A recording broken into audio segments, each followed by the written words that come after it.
So what to be classed as working height? Anyone? Anywhere where people could fall a distance liable to cause injury.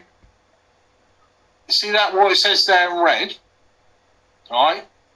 It's working any place where if there was no precautions in place, a person could fall a distance liable to cause personal injury. If they ask you what working at height is, that's the answer. And they are quite strict on it. So you know what I mean? It's worth making a note of that one. So it's working any place where if there's no precautions in place, a person could fall a distance liable to cause personal injury. It's a bit, you know, that's the longest one you'll ever get, right? But that is what is required as an answer. They do give it two others. They give another word, but I don't want to confuse you even more. See what I'm saying? Because that is quite a lot to write for an exam question, right? So, what does that mean? What do you think that means to you guys? You can get injured from any height you can fall. It means working in a place where there's no precaution to keep you in that place. If that makes a height. Yes, that's, you know, it's really hard to interpret. You know, what they wrote, this is from the working height regulations. It's a brief guide, I'd say. But this is what they wrote. It's clearly wrote there. So, you know, it's basically, how do we interpret it? We all interpret things differently. You know, see the arguments we had just about the one-way systems and that site. It's, you know, because they just thought, oh, well, we'll do it that way. It's nice and easy. But, you know, it's how we do things normally. Lefty, righty, you know, righty, tighty, and lefty, loosey, and things like that. And, you know, but it's how we interpret things. And when we interpret things differently, yeah, these guys, perfectly iconic photo, taken whatever, early 1900s. You can see he sat there with his quarter bottle of whiskey. He's sitting there with his fags and sandwiches and his newspaper. Can you imagine trying to read a newspaper up at that height? Right? If you don't think it's high, look down here at the bottom. Look down here at the bottom. And that building there is probably 15 stories, maybe. You can see that, you know, you can see the glass as you go up. It's at least 15 stories, I expect. Maybe more. This one down here looks like it's a 5 or 6 story office or townhouse of some sort. So you can imagine their height. So we interpret things differently. These guys are quite happy. None of them's got any safety harnesses on. None of them's got any netting. You know, what about him taking a photo? He seems to be quite happy. It was the days before health and safety. Empire State Building in the background behind them. You know what I mean? But it's how do we interpret it? We need to look at that guy. That is a guy up there, an electrician of some sort, up a telecommunications mass, just up there, that fire dog. Imagine if he dropped his screwdriver. Yeah, he would kill someone below, but imagine if he had to go all the way down to go and get it. You know what I mean? Where's he going to have his tea? Is he going to have it up there or down below? You know? It's how we interpret working at height. We need to define it better. You know, he's quite happy clowning around up there. You see, this steel here, that could possibly, he's got spanners and podger bars in his hand. But I would have said at that time it would have been riveted. I would have said it had been riveted, you know what I mean? It's they would generally rivet that sort of steel together when they join it. It's what was done. And they were hot rivets, you know, coming out of a fire, passed up to someone else, and then put in place, and then the rivet goes in the end of it to close it off. Absolutely mental. But, you know, the guy here on the left-hand side, he's working on the steel yard, repairing the scaffolding for when the ship comes in. So, what about him? Right? Nigerian linesman, but a problem with that one myself is the lanyard is massive. If he falls off that line, he's going to be hanging for a long time. He's going to be hanging for a long time in a position he can't get himself back up. Have you ever tried to get back on a line? You know what I mean? It's, you know, hopefully they're switched off. I would hope they are switched off. You know what I mean? Hope. That's what I'm saying.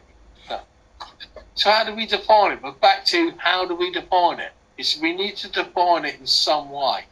So the health and safety executive define it in a certain way, right? They can put working above ground level. That's working at height. You can clearly understand that. You get the concept of that really easy, right? When you're working below ground level, you are working at a height.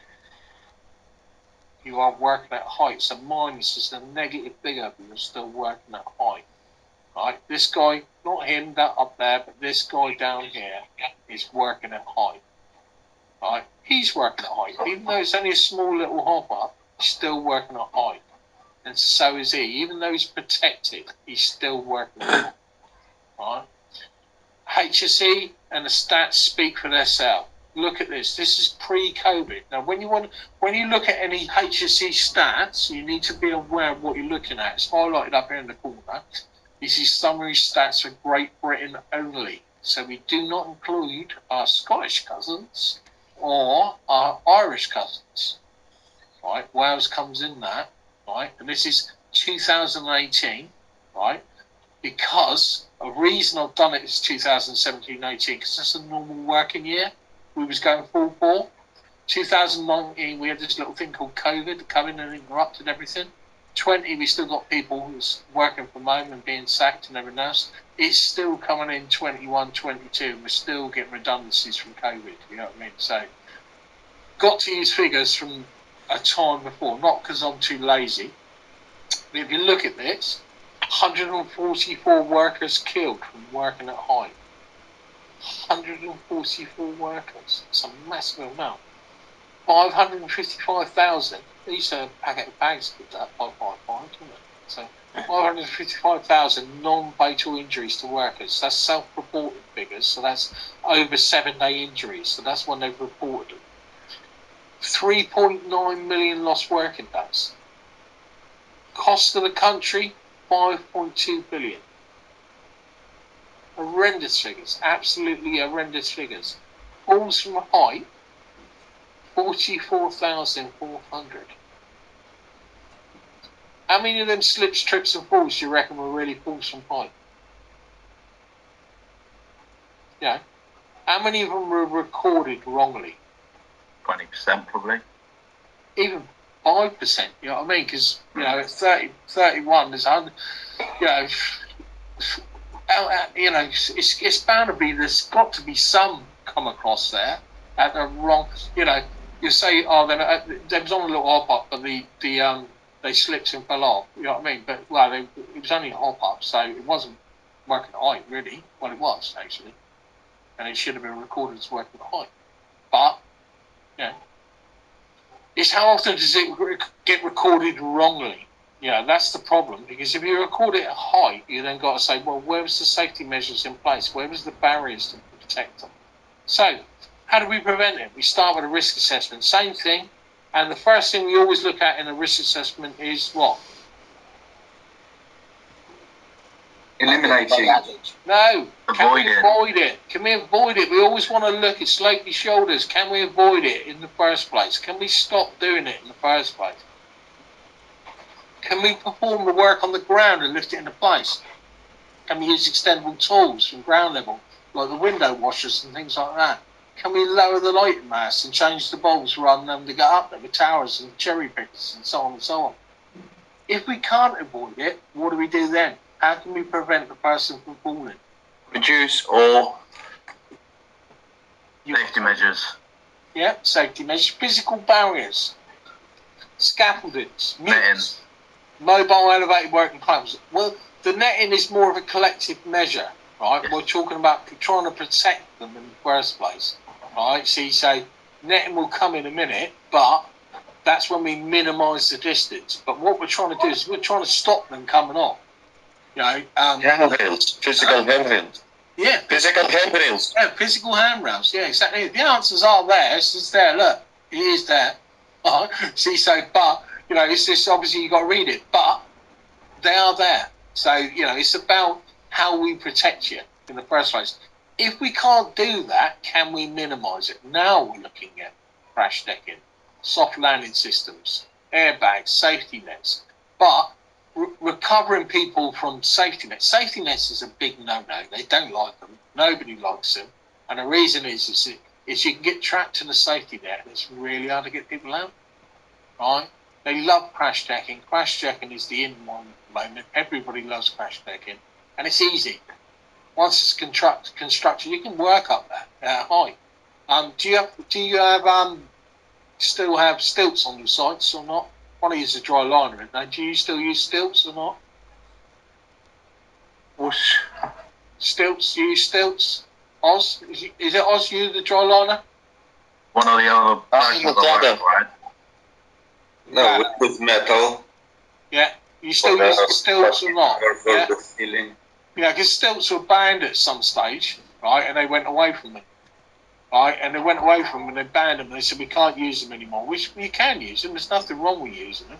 It's just you've got to have adequate protection measures in place. So, and that's why it scared everyone. Cool. Everything scares everyone.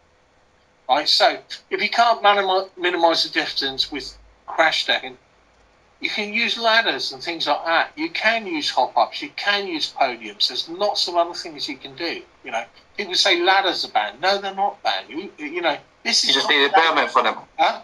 You just need a permit for them. Yeah, and you need to be able to use it properly. You know what I mean? You need to have some sort of training and instruction on it to know how to use it and how to inspect it, right? And look at it. You look really tense, fella. You're right. You look really tense, really agitated, like you've got to be somewhere else. You're right or not? No, nothing like that, mate. Nothing like that. It's just you look really, really stressed, and that's why I'm asking. That's the only reason to say it. You look like a caged animal at the moment, and that's why. No, just been crazy hours at work, mate, and trying to do this. Yeah. And again, this is why I try and talk to you about stress, because obviously it's about your release in your mechanism, and just trying to, just unwind. You've got to unwind from it. So these guys look quite happy working up there. As you can see, these are the days gone by. Look at the ladders. Can you imagine putting that ladder up there? Absolutely horrendous. But they're quite happy. It looks like he's actually leaning on the window. Right? Yeah. You see this all the time. You do see this all the time. There's some other slides in a second I want to bring in as well, because you can see how dangerous people are, how stupid people are. Right? 3 points of contact. Right? Remember, always 3 points of contact. Whenever you're using a ladder, use the 3 points of contact. It's easy, right? And if you're going to say he hasn't got 3 points of contact, he has. His 2 legs are a point, right? His 2 feet are a point. So he's got 4 points without his belly. Forget his belly, but that on a set of steps is okay. You can take your hands off. On a ladder, it's a bit harder because you can't lean into the ladder, right? But on a set of steps, it is acceptable, right? So 3 points of contact.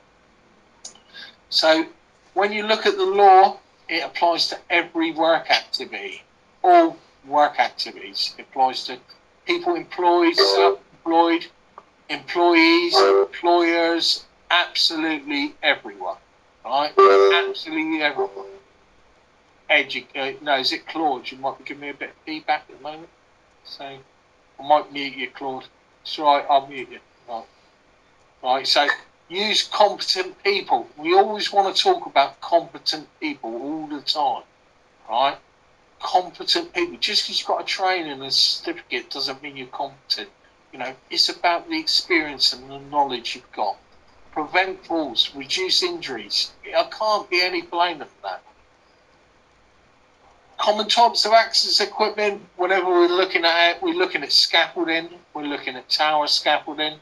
Right, these are the kind of things that we use on a regular basis, and I mean a regular basis. But you need to be trained on how to inspect them. You need to be trained on how to assemble them. I don't generally get involved in PASMA. I've never really had to get involved in PASMA, even in all my years as a tradesman and everything else. I've never had it. If you're unfortunate enough to get the certificate, you'll be asked to erect scaffolding all over the place. It's an absolute nightmare. So try and avoid it. Scaffolding as such, you should be pushed onto some sort of course, and it's just a scaffold awareness course. And what they do with that is basically trying to teach you how to look at it. Because when you actually have any scaffold erected, the first thing they do is say to you, can you sign this off? And you're signing it to say it's complete. You sign that certificate to say it's complete, You go over and walk to the scaffold, because you should have walked the scaffold before you signed it's complete. You go over and walk there and you go, there's no fucking ladder. Because that's what scaffolders do to you every single time. So you ring him up and you say, where's my ladder? And he goes, oh yeah, I'm going to drop it down later. So that ain't complete then, is it? If you've given me a certificate saying it's complete and there's no access to get up there, I've got a scaffolding that is absolutely no use to me with no ladder. And they do that all the time. I think it's a little bit, let's leave the ladders there, they're just winding up. You know what I mean? Let's leave the ladders back at the yard. You know what I mean? But they do it all the time, scaffolders. I think they do it just for fun. I'm sure they do. Alright, so other types of access equipment. So if you're not familiar with them, obviously that's a MUP, mobile elevated work platform. It's written down there. The small podiums, which are really, really good, but they also take up a lot of room, you know, and they have their disadvantages the same as anything else. And in a minute, you're going to get someone cut their finger off, close them up, and then they'll be bad. The paths, they're really good. They're small enough to go into the lifts and operated. The trestles, these were banned at one stage. Really good for bricklayers. They love them. And you can really fill out a room and board the whole room out really easy, really quick. Load it out and work from it. And again, now they're acceptable again because they've got these guardrails in place and ladder accesses. And the last one, obviously, is the crash decking. So if you're not aware, it's plastic, it's up on stilts. So this building here is probably 2, 3, 2, 4 high, and you can see the crash decking. It's been assembled, and it actually stands on the floor base below it. It completely fills the room. You can work off it quite amicably. Don't really know what sort of weight it will take. I don't know. Brickies do work off it. They tend not to load it out because they don't know how much it will take. But again, they're really good.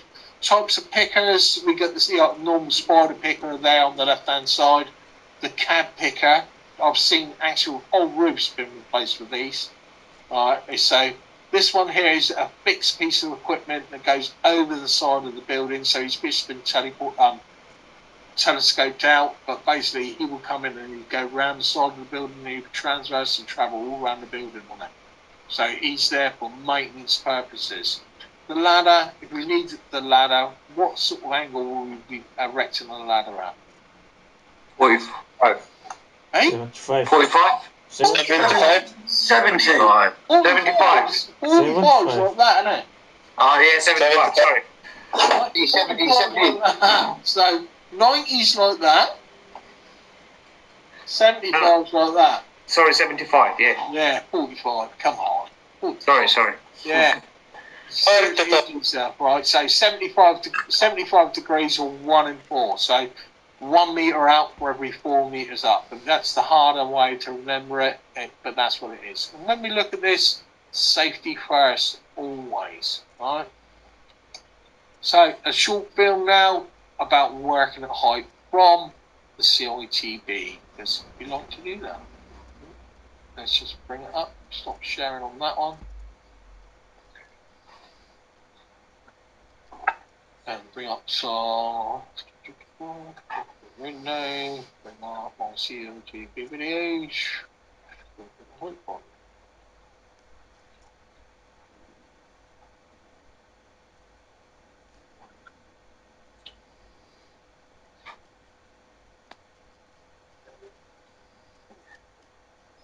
Yeah, this sound.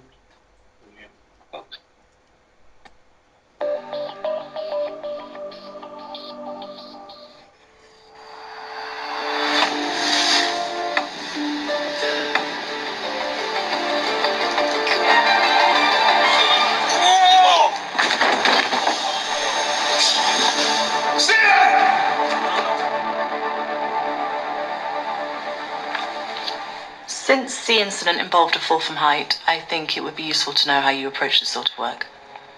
Okay, well, working from height is risky full stop. If you can avoid it, you do. But other than assembling the roof on the floor and lifting it up by crane, there's not much we could have done. Should be able to reach from the top, but if we need more height, it's best to get the boys back in rather than improvise. Improvise? Well, yeah. Sometimes the blokes try and change the tower scaffold themselves instead of waiting for someone who knows what they're doing.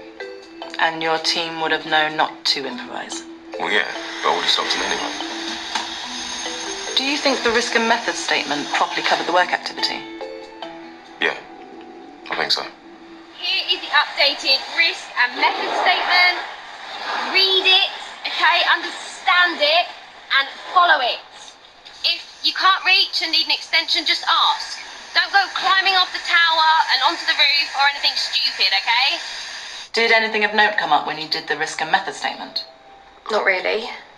I mean, it was an improvement. To be honest, I wasn't that comfortable with the original construction phase plan. Why's that? Well, when we were working directly on the roof, there was proper edge guardrail, which is great, but to be honest, I wasn't that happy with the spec for the roof. I mean, it was practically tin foil. An accident waiting to happen. And a scaffold tower is the next best thing. Exactly. Nothing to worry about, mate. Double guardrail. This, unless you climb over it, it's totally safe. I thought we'd be latched on or something, or there'd be nets. Nah, this is way better. It's always best to prevent a fall rather than try and catch one. Anything's better than wandering around with cables hanging out your backside.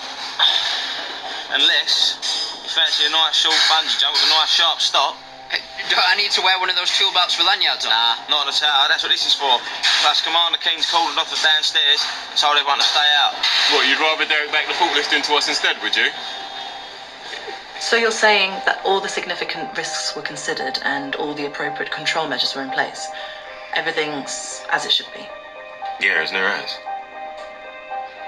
In my experience, it's never really the kit that fails. It's more likely to be, Human error? exactly. You don't really want to take shortcuts up there, because the biggest shortcut is straight down. And it's not going to be pretty.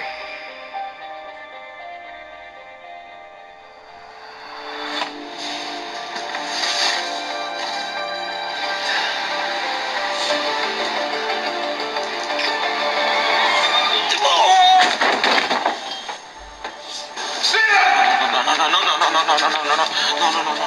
Stay low!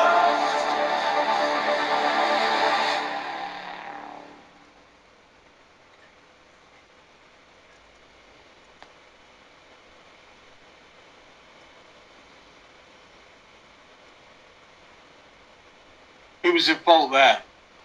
The group people. What? A few people, did you say? Yeah, The person who used the toolbox to extend his reach above the guardrails. Yeah, guy fell, yeah. Giving an incompetent person. The supervisor, the incompetent. Everyone. Was the supervisor who done the new risk assessment, was she the at fault, you think? Yeah, because she didn't explain it to them. She didn't get them to sign to it.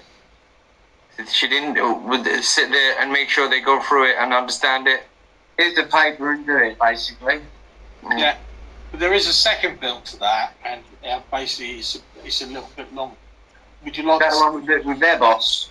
Would you like the second film, because it does explain it a little bit more, and you'll see it a little bit more? Huh? Yeah. Please. Okay, right, hang on a second then. Let me just get it. So they called it different names. It will explain it a little bit more, and you'll see why, and you'll see then how it works. Because they drop you in it from the great height. I did explain that to you. They will drop you in it from the great height when they need to. This one over here. It's called, because they call it a different thing. So, just 2 seconds. Yeah, that's it, yeah. So, I'll share the screen with you.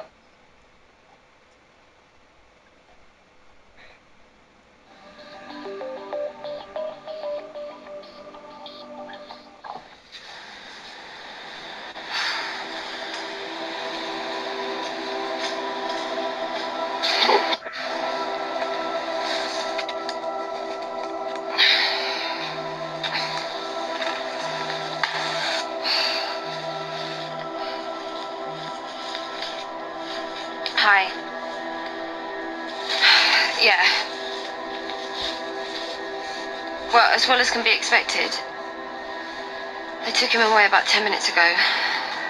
It's not good, Clive. Who else knows about it, Kel? Have you written down what happened? I haven't really had time. I've been on the phone to his mother, and now I'm trying to clean up. Look, if I was you, I'd get your story straight as soon as possible. Get it down in writing. You need to show you followed the regs. You did follow them, right? Well, I think so. Well, you're going to have to do better than just think so. Yes, yeah, I'm sure, but... Good. Do we know whose fault it was? Who was at fault? Don't you... Who's the casualty anyway, Kel? Subby or one of ours? Kel, hello. He was one of ours, Clive. I don't think you know him. All right, look. I don't want to sound harsh, Kel. This has hit me hard too. But we need to be prepared. The safety inspector's already on the way from Colford. I've got to go. I'll give you a call later. Keep your chin up. Don't you want to know what happened? Clive!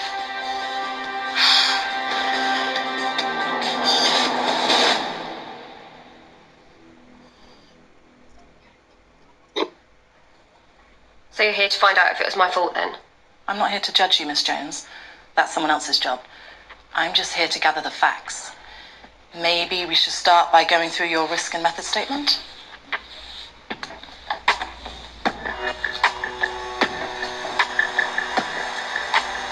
Right, so you've all got Mikey to thank for getting the tower sorted so quickly. It's all checked and ready, right, Mike? Yep, all done, boss. Just need to give the new boys induction and we're ready to go. Ah, yes, the new boys. Stevie? Steve-o. Or Stevie, if you like. Good to have you with us, mate. Now, obviously, the plan has changed and we're not working directly on the roof anymore. You mean we're not walking on thin ice no more? You're always on thin ice with me, Faz. But yeah, the idea is that we use the tower for access instead of the roof. Sorry, the RAMs had changed. Well, yeah, the original plan had us working directly on the roof, but I'd intervened because to me, the roof material was too fragile by far. Hence the scaffold tower. For safer access, I understand. And who was in charge of that? Mikey, he's carded for using a scaffold tower. Okay, so you had reassessed and you had a safe system of work in place. Yeah, new risk assessment, new method statement. Tell me about the guys on the job. Known them long? Yeah, I mean, they're good guys. Some of them give me a bit of a hard time, but nothing I can't handle. And what happens when we finish the section? Well, we get to home early for once. Afraid not, Faz. You'll need to get Mikey to get the boys to move the tower. All right, well, I'll be in the caf then. It won't take that long. We'll be in and out quick as lightning. Sorry, mate, but even this one could have grown a beard waiting for you to put it up. Steady on, mate. It probably just seemed like that because you move so much slower than everyone else. Guys, can we save the hilarious banter for later? Yeah, I've got a lot to get through. I don't need any more delays or any accidents for that matter. And you think putting Mike in charge is going to stop accidents? Time to stop talking now, Faz. Right, so as I was saying... So you've got a new risk and method statement and an expert with the proper skills and experience in charge. Everything's going fine. Right. So no chance of an accident happening? No.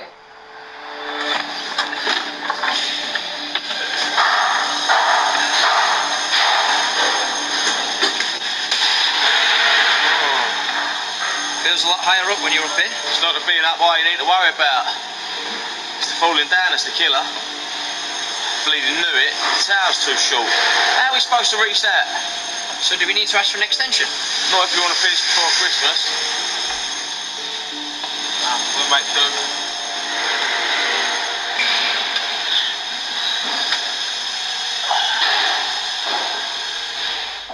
You had the most contact with the new member of staff. How experienced did he seem?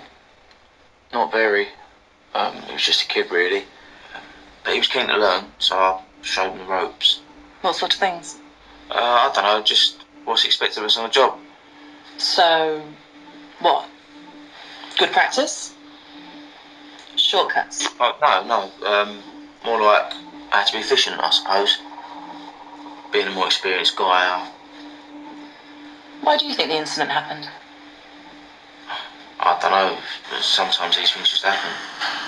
You don't think accidents can be avoided? Not entirely, no. I mean, it comes to a point when it's just the luck of the draw.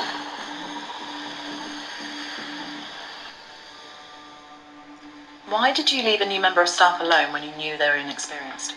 Well, he wasn't that inexperienced. We talked. I'd made sure he was up to scratch. And Faz was up there with him. It's not like he was on his own. Do you think there's a good safety culture across your team? I think so, yeah. We look out for each other. You two almost look like pros. Well, we can't all swan around doing site inspections, can we? Not with your track record, you can't. You gonna let the boy down for his lunch? Yeah, go on. Do you want me to take that down? Nah, go on, I've got it. Cheers, man. How you getting on, mate? Yeah, not bad. Done the first section. Great, I can get the guys to move the tower along over the lunch break.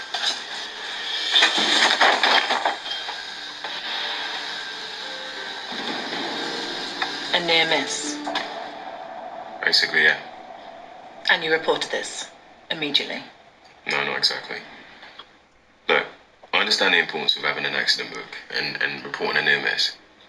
But you have to work together after. You can't just go dobbing each other in like school kids. So it wasn't reported? I didn't say that. That's nice, that nice inside. Yeah. Nice. Why would you have a piano in your kitchen? Straight. Alright, mate.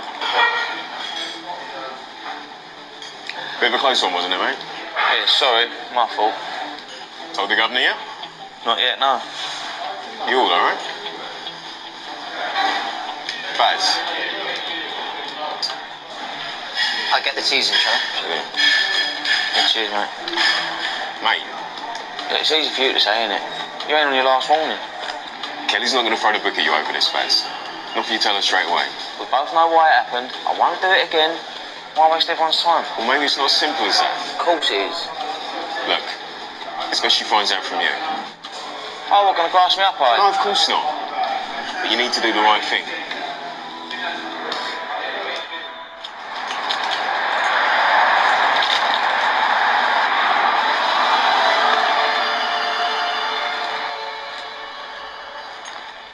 So why didn't work stop immediately? What do you mean? Following a near miss, you should have stopped all work and reassessed the situation. I don't follow. What near miss? Where's the...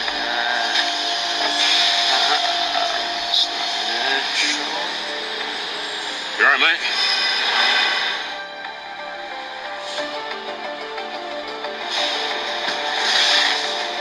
Have you told her yet? I haven't seen her. Don't make me have to clean up after you, yeah? Whoa! Baz. Stephen! No. Steve-O!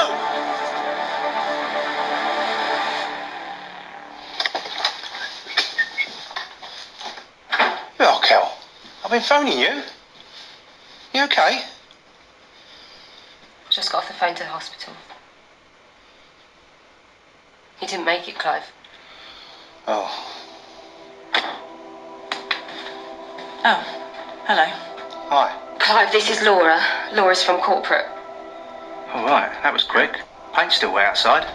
We need to make sure we gather all the information while it's still fresh in your mind, Mr. Webber. I wasn't expecting to be involved.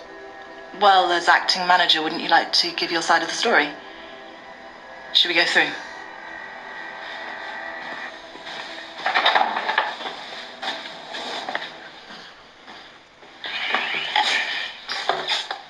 Isn't this just a open and shut case?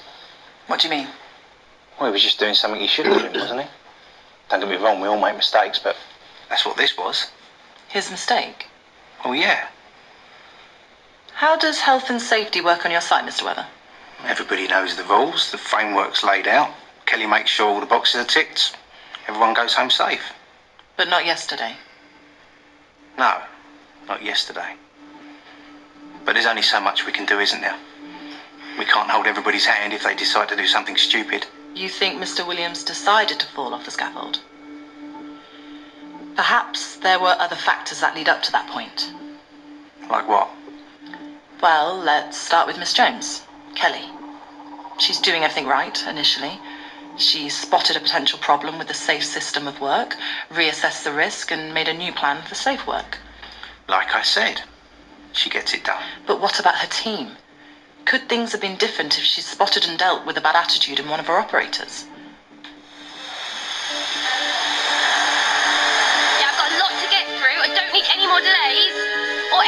accidents for that matter. And you think putting Mike in charge is going to stop accidents? What exactly is that supposed to mean, Faz? Well, I'm just saying, whether he does it or we do it, it's not going to make a difference. Mikey's a carded scaffolder. Really? It's just moving the tower. I don't follow. Well, there's only so much you can do to make it safe, isn't there? And doing it for the sake of it just gets in the way. Michael, do you think you can handle today with just Steve-O's? Yeah. I think Faz and I need to have a private chat. If you don't challenge toxic attitudes, they fester and grow. Mistakes get passed on, safe attitudes are undermined, accidents happen. Perhaps if the near miss had been reported straight away, Mr. Williams would have been stopped before he could make his fatal mistake. Come down. Health and safety isn't about box ticking. To me, this whole incident points to a failing in safety culture. Not the mistakes of just one person, but in many ways, the people around him. People who should be supporting each other. Mr. Williams was eager to do the right thing. Perhaps if he'd been brought into a proper culture of safety, he'd still be alive now. Well, that's your opinion. Well, I think it could be the opinion of the HSE inspectors too. HSE? Yes. They could be here as early as tomorrow morning to get a written statement. I've recommended to Kelly and the others involved that they seek legal advice. Legal advice? Hang on a minute. This is a serious incident. Mr. Webber, a man died. You do realise you could be found personally liable.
Is your opinion now?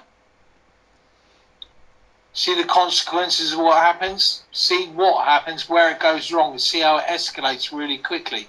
See how the site's shut, and all you guys who are self-employed, because I've only got one guy, I think, who's employed, and now suddenly out of work, and looking for something while they start conducting their investigation. I appreciate you. Some of the film is not consistent with what it starts on one scene, and it's poor directing, poor. You know, he's coming down through the hatch with a toolbox, and he ends up with a dumpy bag at the bottom, laying on the floor. So quite know, you know how it happens, and you know they talk about you change the rippers then because originally they were working on the roof. Was what they were doing was work underneath the roof. They certainly couldn't have done it from the roof, but skip the Citb's director and producer and everyone else, but it's trying to convey a message across, and that's exactly what would have happened. They would have shut the site while the investigation went on, while the incident was investigated. He would have been read his rights. She would have been read his rights. The police would have been involved. Yeah. Sorry, it's, someone's asked me to raise the one that says struggling here. Hopefully, hang on, let's just move a bit closer, or perhaps getting a bit farther away, and let me just. Yeah, that's better. Yeah, so I just sometimes, you know, but if you can't hear me, then please just speak, because otherwise I'm just talking to myself. That's fine. Yeah, so that's Thank fine. you. Yeah, it's all right, no worries. Yeah, but you can see how different it is, and how when you look at things, how easily it can get misconstrued. Right? So you say, Working at height is we do it all the time. It's a really serious business. We control it with permit to work. We control it with competent operators. We make sure we do what we need to do in the right way. Right. We move on to excavation. So let's go and have some lunch now. That's going to take us half an hour about the principles of prevention, don't we? Yeah? Talk to me, please. Yeah, PD. Yeah, cool, right. So, and we know about what we do and what we don't do, right? I've got a program that's not particularly operating what I want to do, but so if you look at this, hang on, let me just stop that a second. I'll get rid of the. I want to share properly without the ticks in it. Otherwise, it takes all the noise away. Right, so if you look at this is what people do, and that actually, if it was interactive, because the active thingy isn't playing on it, don't want to. But this one here, she keeps getting in and out the window and cleaning that window. Right, and it's just because the interactive isn't doing it, but she's doing that. She's outside that window, cleaning that window. He's outside that window, repairing that window. Right, I can see that's what, at least 1, 2, 3. I can see it's at least 3 stories in the air. So she's up 7 or 8 meters in the air, cleaning the window. He's, he might only be 1 story in the air. That might be the ground floor windows, but he's up at some height. And this is what people do when they work at height. This is why it can be so scary. You know what I mean? And this is why we put in measures, because people just don't think, oh no, I'll be alright, I'm only nipping out there to clean the window for a few seconds. Yeah? Dangerous, isn't it? Absolutely dangerous. Right, so come on, let's concentrate. I don't know, Vlad, you're on your phone. Andre, you're on your phone. Right, let's get off your phones and get on with the lesson, please. So, where are we? We should be.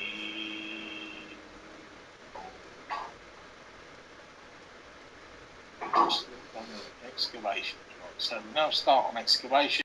There, this is, if you're looking at this excavation, you don't see many like that, but this is how it should be. Right, so it's how it should be. Right, unfortunately, most aren't like it.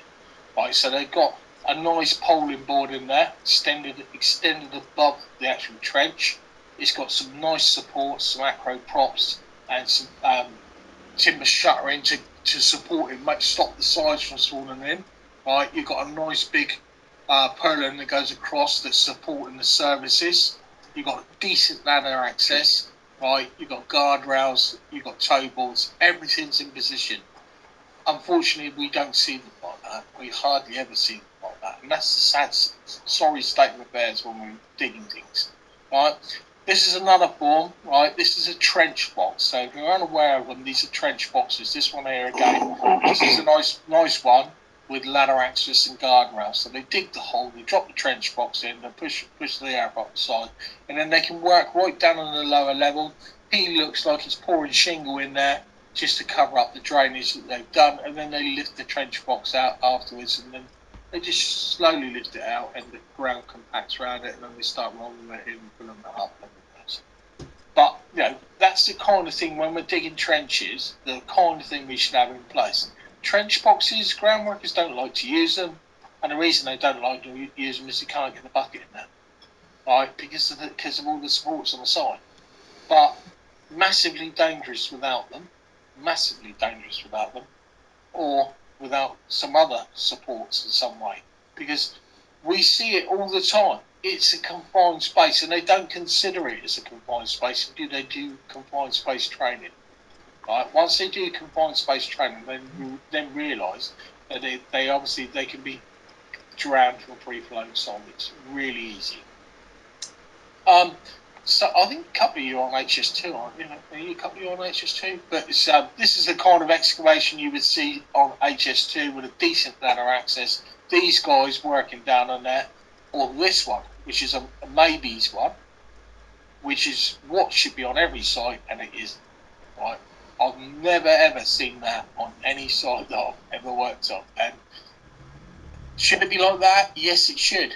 They're coming down. You've got decent access down to the ring beams there, so down to the pile caps for the ring beams to go in place. It's a lovely excavation, but do you see it? No. You know, has anyone ever seen anything like that? So, in fact, what we're doing now, we're doing the pads, and every single excavation we got has got a ladder in it, and I'll send you pictures. I'll make sure I'll send you a picture of every single one of them tomorrow. Yeah, good. Because you know, London, we got them. Yeah. Exactly like that. Yeah, but because you know, in previous instances you didn't have it, and that's the problem. In previous instances you didn't have it, and it's good you're doing it, because all it's trying to do is make sure that you get so many crush injuries, you get so many collapse of sides, right? And it's really dangerous when you're in them excavations, and it's just about making sure that you come out. You go in that excavation, you come out exactly the same way, and for too long, ground workers have been taking the risk.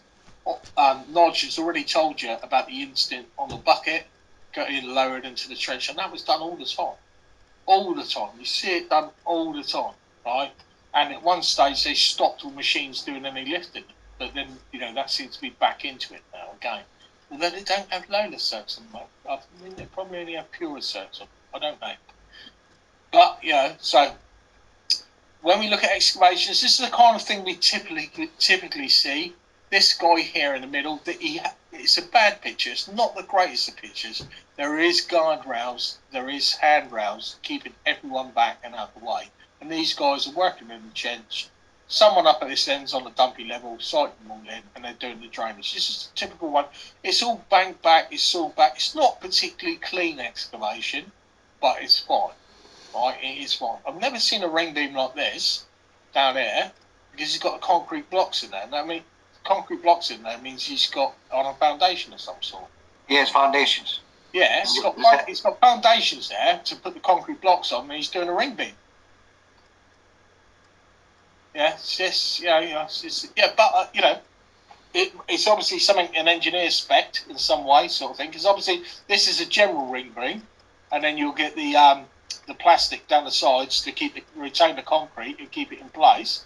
Right, and this one here's got a concrete blocks in there, so it means it's already got foundation in place, because the concrete blocks, without the soil backing them up, will explode anyway. And this one here, which looks like it's an old swimming pool, which is absolutely fantastic the way it's been done. Absolutely fantastic. You know, that digger driver needs his hand shook, except I'm not very happy with the ladder axis in and out of there. But what an excavation, you know what I mean? If someone's dug that, they sort of, you know, could you even imagine that, Nodge? Could you ever see anyone of that sort of quality digging something like that?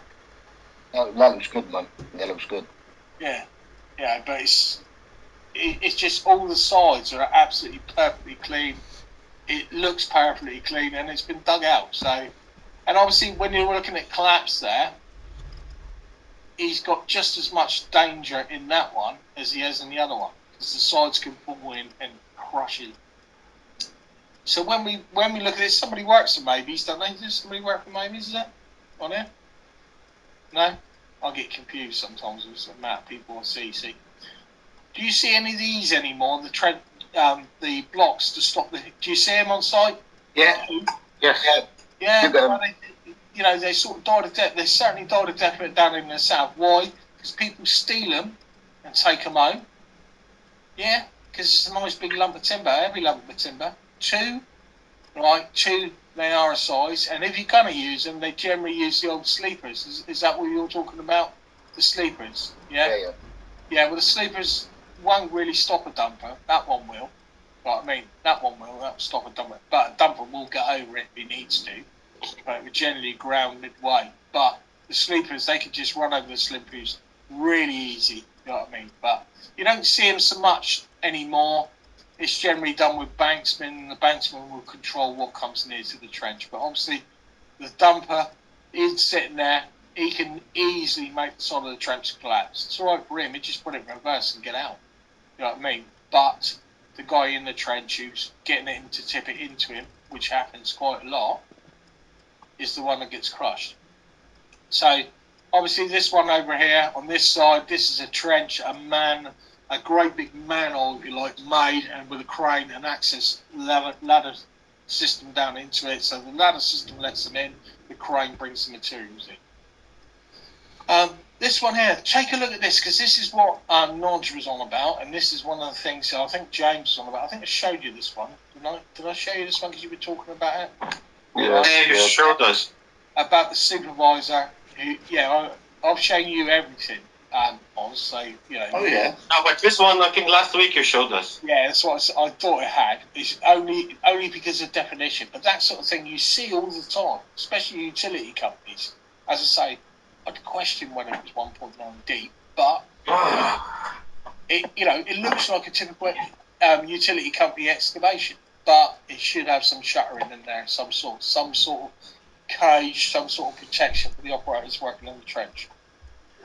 And obviously services, when we talk about services, is important because we can't identify any of them apart from the rest. Discussed that last week. Yeah, I know. It's because we was talking about something else. Yeah? Yeah. Wasn't on excavations, was we? No. No, we was talking about services, and I said I will show you a drawing. Right? Yeah. I'll change the slides just for you. You know what I mean? I can skip through it, but it should have, it's important because I showed you a lot of things last week. Still don't mean you remember any of it, Oz. No. And the proof of the pudding, and the person going, oh, you've seen this all before, right, will be today. Takes his exam, won't he? Eh? We're gonna meet first time. Yeah, good. Right. So when we do any excavations, we're looking. When we go back to this slide here, we got the potential of him bringing what into that trench, apart from the materials or anything else. He's going to sit there with it running. So what's going to particularly go into that trench? Fumes. Yeah, CO2 build-up. Yeah, right. And it could void. Depending on the deepness of the trench, it could get rid of the oxygen in that trench. Right. It could replace it with carbon. Right, carbon monoxide, carbon dioxide. Right. See, so it can take by pushing the oxygen out and filling it with other things. But you can also get other gases there, like methane can be present, depending on what the ground is used for. And methane so a lot of rubbish buried can be methane, right? When we burn fossil fuels, we produce methane, right? See, so it's really dangerous stuff, and it can take away the oxygen that's in the trench. Also, other things that when we're in that trench, or any of these two trenches, is we can get biological hazards, tetanus, right? We can get sepsis from cuts, from infections. Anything else? Anyone else mention anything that you're possibly going to get in there? Disease if it's wet. If rats have been running around, we pick on the rat, and we're going to say the rat because that's what he is. He's a rat. You know what I mean?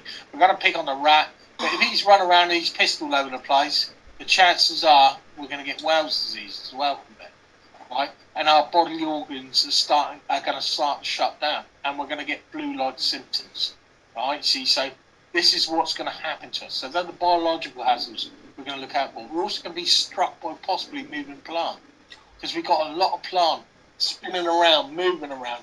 The 360 moves a lot quicker than you can ever move, mate. And he can take your head off quicker than, and he'll knock you in that trench. If he spins around up, and he would take you off your feet and push you into that trench really easy. But, we've got a 360 drawing. Well, I've got 360 drawing. I think this one up here. But, only him up there. He's got 12 tons of power, and he's just going to spin you around and take you clean off your feet. And I've done it myself. Even though I'm a machine driver, I've been loading the machine on there, and I just flick the bucket to get the other buckets to pick it up, and I knocked the driver into the back of his cab like that, and he was splattered on his back. He said, "You nearly killed me then." I said, "Well, I'm sorry. You should have done it yourself." He was too scared to track it up the thingy. But it's really easy done. You can really hurt people really quickly. So the other thing we've got to look out with this is undermining neighbouring structures. So when we do anything, we've got to be aware.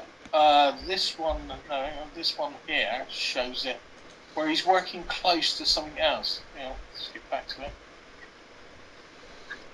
That one there, right? There's something behind this fence here, and the way it's been cut back, rather than it being battered back, is possibly, and I've done a similar project right alongside the building, which the foundation was up here at this level, and it was a little bit further away, but you can really undermine the neighbouring structures. And when you do that, obviously, it's about your foundation being lower than theirs. So you might have to put in extra support for theirs. We had this one in the questions. Huh? We had this one in the question. Yeah, good. Yeah, that's it. See, you're remembering things. See, look, we're getting there, aren't we? We're still going for the exam. Don't worry, you're still going for it at 3 o'clock. We're still going that way. So when we're looking at this, we've got the fumes coming in, but we've also got to look out for protecting the public as well. Right? Putting in these handrails, putting in this fencing keeps the public out. It also keeps other guys on site working around us out. The guys that are working on it have generally got decent supervision. They've generally been trained in some way, although you'll find a lot of the ground workers have got no training whatsoever. Right? They come out and they're manual labourers who've just been brought into it. Then they get a little bit of training. They might get dump training. They generally won't get machine training, but some of them can move up. And the same with bricklayers. It's the same. It's how bricklayers start. They start off as the labourers and they work their way through the ranks. But generally they're unskilled, generally haven't got the knowledge, generally they think driving a dumper is a great laugh and a joke and they can tear around the site. And that's how they learn, unfortunately. But we have to control it. Make sure we give them the right supervision, the right training, and we inspect things as we go along. Because it's important, as I say. So when do we inspect a foundation? Or a footing, or whatever you want to call it? It's an excavation. When do we inspect it? Before the shift. Before the shift. Before the shift, yeah. Always before the shift. So when we're doing this digging, right? We have covered it in your XA6 book. How do we identify this sort of cables and that's in the ground? Survey or cable avoidance tool in Jenny and possibly trial. Trial holes first thing. Trial holes is always the safest way, right? Cat and Jenny would generally detect cables if you attach it to it. When they run water mains nowadays and some gas mains, they put a tracer wire with it nowadays, and you can just connect the Jenny to it, and it will send the signal out there, allows you to detect. They're not the greatest of things. They are not like Wi-Fi. It never works when you want it to work. But trial pit's the first thing, the best thing. But when you dig the trial pit, you're supposed to know what's underneath. You're still digging, like blind, no? Yeah, you're trying to. Yeah, you're trying to uncover it. But then again, they would tell you to use an insulated spade as well. See, so it's if you went through it and they said you've gone through it, right? They'd say that's not good, but you would go, we've done a trial pit and we try to find it. Hang on a second, I want to stop sharing because I want to share something with you. There's something else on there as well that I want to get going. 2 seconds. I just want to. One of the reasons I want to stop and show you something else is because it's important.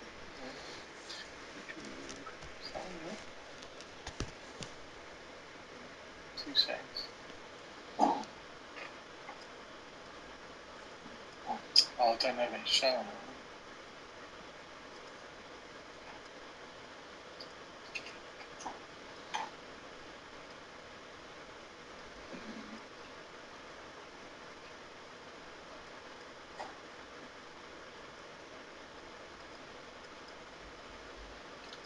Yeah, I like this one as well.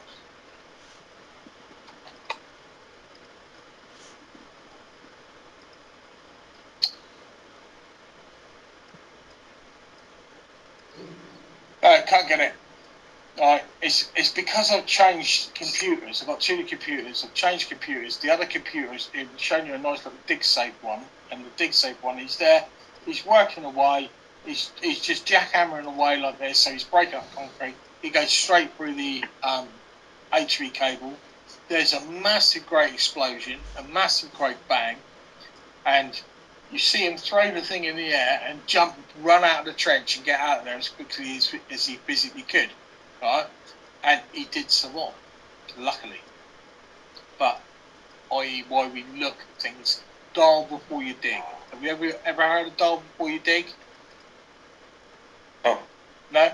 Dial before you dig is when you ring up and you say, like, you ring up it was a massive campaign about 20 years ago, and it's dial before you dig. BT operate it, British Gas operate it, or the Gas Board, Transco operate it, the electricity company operate it, and basically all we do is ring up and say, we're doing an excavation and we're doing it down this way, right? And they go, can you send an inspector out and mark up where your services are? So yeah, sorry, because they love the chance to get out of that office. You say, I can't talk now, I've got to go, and they got to go to site. I've got this to look at, right? And they need some help. And he goes down and he looks at his up-to-date drawings, the ones that are most relevant to him, and he say, I know the services go there because we connected in it last week. I know the services down there because we've done it last year. And he would put marks on the floor for you and say, and that's the way it runs. So yeah, and it happens quite a lot, right? Because you can imagine in London, you can imagine you could be just going anywhere, and you suddenly come through a tube station, because there's a lot of underground tube stations that are no longer used anymore, right? And it happens, and this sort of stuff happens. And when they do the tube, we've not got two guys on HS2 here. Well, it's been last week's course, but it's they're working on HS2, but they do a lot of drilling. One of them was a miner, he'd done the mining section for it, and effectively they're drilling under other buildings. You know what I mean? They're drilling and excavating under other buildings and passing under the other building to complete the underground railway. You know what I mean? It's absolutely amazing what they do, but they have to be aware of it. And obviously somebody's put a cable in there. I've had it myself. I've had a totally clear site. It's been certificated as a clear site. I've actually started work on there, and the first bucket that went in the ground, we took out all of the neighbouring industrial units. Why? Because there was a big three-phase cable running right through the middle of the site, and it carried on like that every single day, getting really popular with us. But I said, well, we paid for this to be cleared, paid for it to be stripped. Yeah, and the SCB has come down and cut all the cables off, and it's all supposed to be dead. But it wasn't. No, let's get back to where we was anyway. No, let's shut that one because it don't work, can't get that one. And get back to this one. So when we look at underground services, you should have some sort of idea of when you're looking at them and how you're looking at them, is where they'll be and what location. When we look at water, it can be anything up to a metre deep. HV, it will be slightly less, but it can be up. Yeah, right. So cable TV, right, telecoms will be anything between the 250 and the 300 mark. So that's the grey, the greens at the top here. But that doesn't, right, you can't just identify them by greys and greens, right? BT communication is generally 350, generally, and I've seen it a lot lower. LV, low voltage, right? So low voltage cables will be around 450 mark. HV be 450 to 1200. Gas is probably the best one at 600, and water can anything be around 750 to a metre. So when we look at them, you can see there, them BTs down here are not in their prescribed zone, nor the HV cable in its prescribed zone. That HV should be above the water. These BTs should be above that, you know. So you can see it. But so when we're looking at them, we should be able to look and identify them by some sort of colour coding. You would think, wouldn't you? So when you're looking at electricity, water, oil, fuel, pipelines and telecoms, they will generally be black PVC. But water will be blue PVC. Water generally sticks to that. Although I have mentioned it already that water could be black. Water is generally blue. Water and telecoms can be grey. Getting confused? Electricity can be red. Of course, it can be black, or whatever coloured duct you can get hold of as well. Telecoms, natural clay, which is the same as sewers, can be white, green, black, purple, PVC as well. Right? Are you confused? This is why we say to your trials, right? Because if you can uncover it, and the only one that is actually sticks to the regulations is gas, and gas stays yellow, and their duct is yellow. And gas we love, because gas we can identify really easy. All the others just pick whatever they can get. Right? Well, that's what the way it looks to the layman. It's gas is the one that you can actually, you know, and when you work with gas, you know, they're very complacent with it. So very complacent. So how do we detect them? You can see, well, I showed you in the other one here. You can see there's no tape, there's no sand, there's no markers whatsoever. Right, because there was another little stray one there. Look at that little stray one. I don't know what that is. Right, but you see there's some marker tapes there. Can't see any sand. They generally put some sand in. It looks like he's got a water main there by the side of him. It looks like he's got another service there that he's uncovering. And obviously, it's all pretty shallow. And it's possibly got one going the other way. But he's got marker tapes. The Cat and Jenny, that's a Cat and Jenny, and none of you are aware of it. It's called the cable avoidance install, i.e. CAT. Right, the Jenny just connects to either a tracer wire or to the metal. And again, the metal's got to be exposed for it to connect to it. Right, so it connects to that, and it will send a signal out, just a radio signal out, and the CAT picks it up. Marker posts. When we look at marker posts, they're all around the country. They're all in every street. They're all over the place. They put in curbs and they paint in yellow, which will tell you where the hydrants are. This is this one. Right, this one's a soil invent one, and it could be in a bank. This one here could be gas. Right. There's a petrol pipeline that goes all the way from one end of the country to the other. Right, one end of the country to the other that supplies fuel to the Heathrow. Right, and it's important. It's marked like this. This is how it's marked, either that or that. That's how we mark it. That's how we identify it. Did we do electricity last week? Yep. Yeah. Good. That's right. That's like, you know, he's got electricity one there. That's why I asked it, and that's why I'm just making sure that we've done it. That was all, because I don't want you to miss out on it, because you have at least 2 electricity questions. Right, so. Can we repeat them? Huh? Can we repeat them? Questions. Yeah, good. Right, see, so this is HSE guidance. Again, where would we find out the distance from it? From the services. From the power supply services. company. From the power supply companies where you're looking at. On these posts here, they would have some sort of identification marker like this, right, and it would say contact this, right, and he would say to you, if you need to work in this area, that voltage is such that I'll come down the site. That's exactly what I'd say. I'll come down the site and give you some guidance. And he would bring you a nice little leaflet and say, I need you to be this far away. Because the HSE can be really confusing. And how can you tell the difference between the 11 kV and the 415? Can't. Again, it's so hard to spot. It's so hard to identify what sort of capacity is being carried. Right, so the best people to talk to is the power supply company. These are minimum heights and where you would be from. Right. I think this week kids been fined 4.4 million because they struck a cable, an overhead cable with the digger. Yeah. Easy done, mate. Easy. 4.5 million. You know what I mean? So and they're getting bigger all the time. And that's the thing, is what's happening with them. They're getting bigger and bigger and bigger. And why they do it. So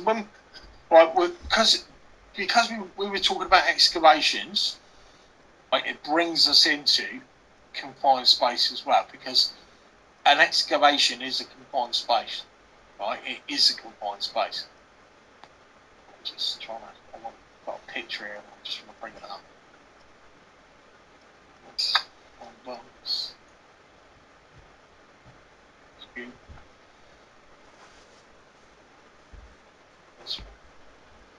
There you go. Share screen, and I'll just bring it up to you. confined space. Do you consider that confined space? Yeah. It is, yeah. It is, and that's the thing is when you look at it, although it's a lovely thing, it still is confined space. Why is it confined space? Anyone? Because it's cave. Underground. Oh, it's a cave. I thought Yeah, it was it's bloody underground. ocean. There's probably only one entrance and exit to it, yeah? And there's possibly a serious injury to any person at work arising from fire, explosion, lost consciousness from work arising from the increasing body temperature, loss of consciousness or asphyxiation of any person at work arising from gas, fume, vapour or lack of oxygen, the possibility of drowning of any person at work arising from an increase in their level of liquid, definitely, right? Or free-flowing solids, or the inability to reach a respirable environment due to entrapment by free-flowing solids. So it's got certain restrictions on it that make it a confined space. If there was a massive downpour and a massive rain, and sometimes it does happen quite a lot, you know, you get 50 mil rain in an hour or half an hour, that could flood. It could flood really quickly because it's underground. Or the water could, or the frost could dislodge something and you could be trapped by the free-flowing solids. So the rock could move. We could have an earthquake and it could trap them that way. So these are the possibilities of when you're in a confined space. Confined spaces can also be lofts, it could be an office, right? It could be lots of different areas, lots of different things. Anybody got any ideas on confined spaces? Tube station. Huh? You? Tube station. Something station, I heard, but I didn't quite. Yeah, tube station. Excavation. Yeah, tube station, excavations, yeah.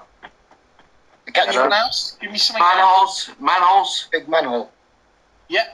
Because obviously when we go down manhole, Yeah, but people always think of them, right? People always think of them. So vats, silos, yeah, vats, Basement silos. of houses. Huh? Basement of houses, yeah. Yeah, basements and houses, right? Why? Because there's only one entrance, one exit. Yeah. Attics. Yes, right. Lofts. This is the one that people don't get, right? This is the one that they don't get. It's lofts. It's still like a cave, but it's overground. I'm going to share this with you, right? And I want you to look at this, and this might give you a little bit more because you go, oh, we don't do confined spaces, you know, and that's what you say. We don't do confined spaces. Now watch this one, right? I just want you to just look at this and just watch it. Right, just a quick one. Can you hear me? Yeah. Can I hear you? Did you say? Yeah, because I tried speaking, I couldn't. Yeah. No one replied. Yeah, I can hear you. Yeah. So. Yeah. Okay. Right. Just confined space. There you go.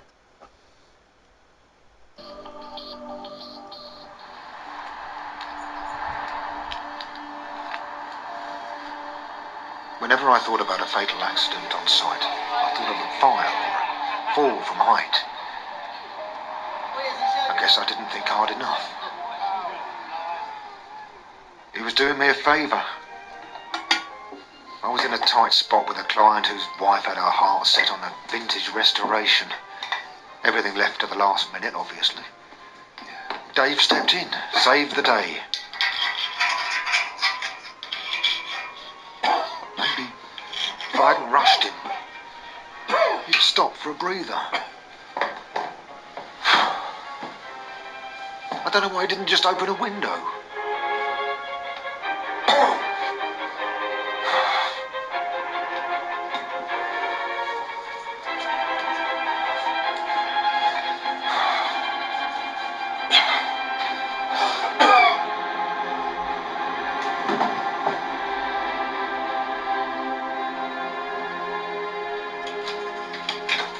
The client was late getting home, so he needn't have rushed after all.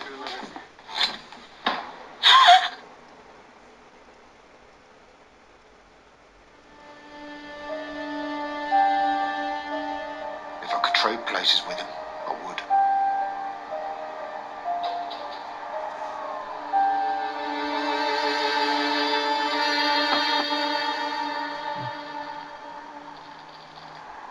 lost everything anyway. Except guilt. Got plenty of that these days.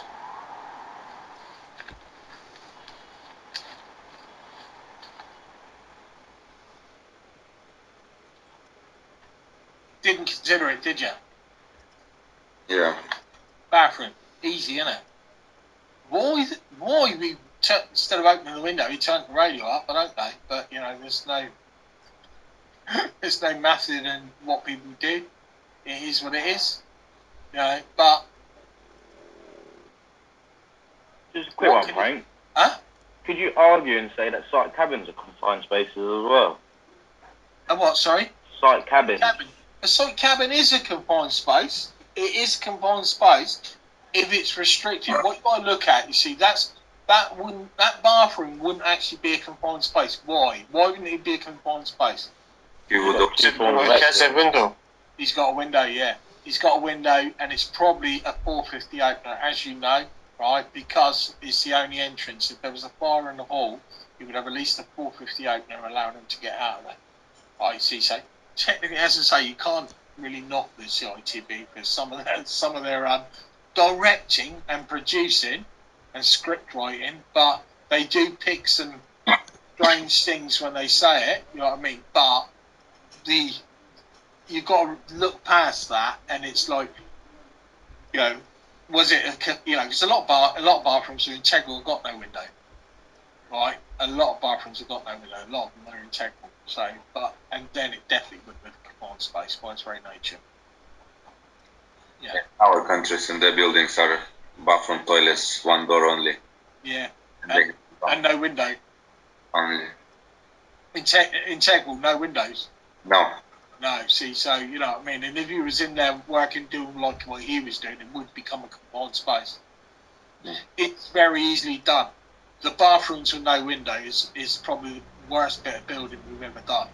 Yeah, we have some ventilation. Limitations, yeah. Limitations, building structural limitations. But, you know, obviously not having a window is mental. But, you know, it's probably one of the worst bits of building we've done. Apart from K-render. Right, because again, K-render is awful as well. We've seen reviews that sort of, and cladding as well. A lot of you guys are on cladding, taking all that back down and redoing all that.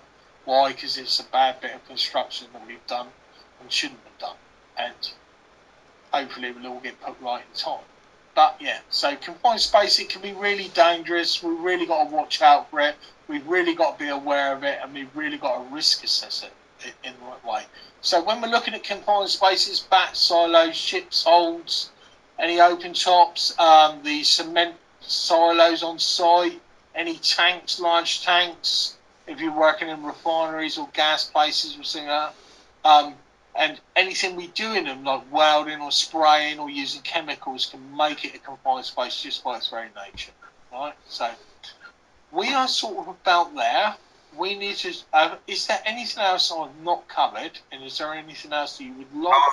How deep is confined space starting to call confined space? Like excavation, how deep should be to say it is excavation?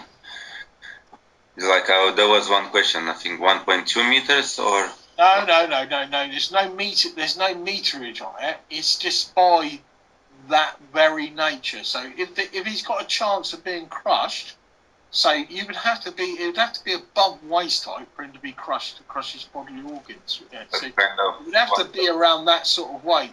It's still by its very nature. You can drown in an inch of water. Yeah.